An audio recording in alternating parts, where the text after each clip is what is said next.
Hi everyone, it's me, Miss Nelson, and today I'm going to do a shared reading on the story O Columbus. O Columbus is written by Wendy Graham and illustrated by Ian Force. Your purpose for reading today is to infer about the characters and the impact that they have on the story.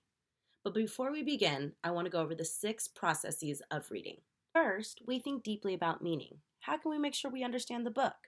Remember, today your purpose for reading is to infer about the characters and the impact that they have on the story.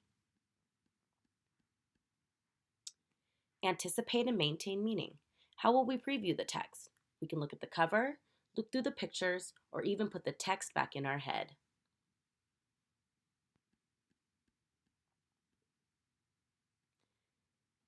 Monitor and self-correct to maintain meaning. How are we making sure that we're understanding the text? Well, we have to stop and think. Does this make sense? Does this sound right? Does it look right? And how can we fix this?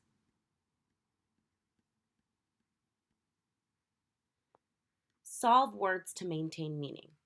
How can I solve this word? Well, what can we do if we come across tricky words? We can chunk them out, we can read across the words, or even use context clues to help us figure out those tricky words. Adjust fluency to maintain meaning. How does the author want me to read this? How can I use my voice to show my understanding? Remember, we don't want to read like robots. We want to read the way we talk. And last, talk about the ideas and information in books. When we talk about the ideas, we want to do it in an organized way. Oh, Columbus. One day, Columbus heard Kirsty say something awful. She said, "I'd like to get a cat." "That's a great idea," said Dad. "I love it when they curl up in your lap." "And it could catch that mouse that's been around the house," said Kirsty's twin brother Jake. Columbus didn't like the sound of that. He was scared of mice, and he hated cats. Anyway, he thought, I can curl up in someone's lap.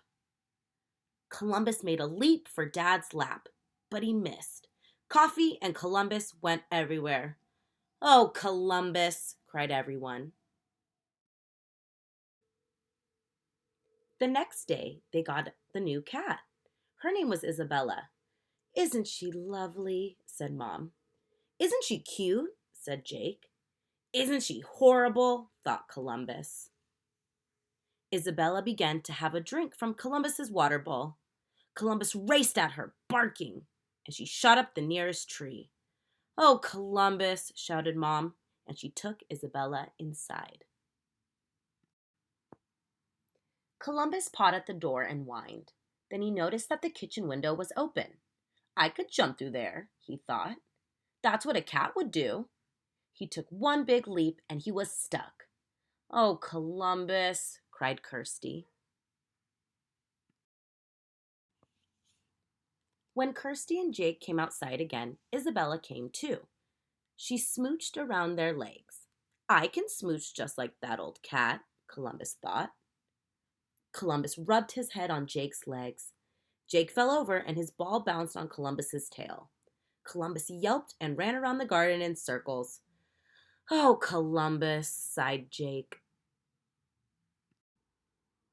That night, Columbus wasn't allowed in the house. "It's not fair," he thought. "I can't help hating cats." He sat up and put his head back and howled a long, sad howl. The woman in the house next door put her head out of the window. Columbus howled again. "Oh, Columbus!" she yelled, and she threw an old slipper at him. We're going to stop there for today and think deeply about meaning. Remember, your purpose for reading today was to infer about the characters and the impact that they have on the story. What are you thinking about Columbus? What could you infer about him? Any character traits? What about Isabella the cat, or even the family members? If you'd like to add a writing activity to it, go right ahead. You can go write about what you're thinking about Columbus, Isabella the cat, or the family. And stay tuned for part 2 of O Columbus.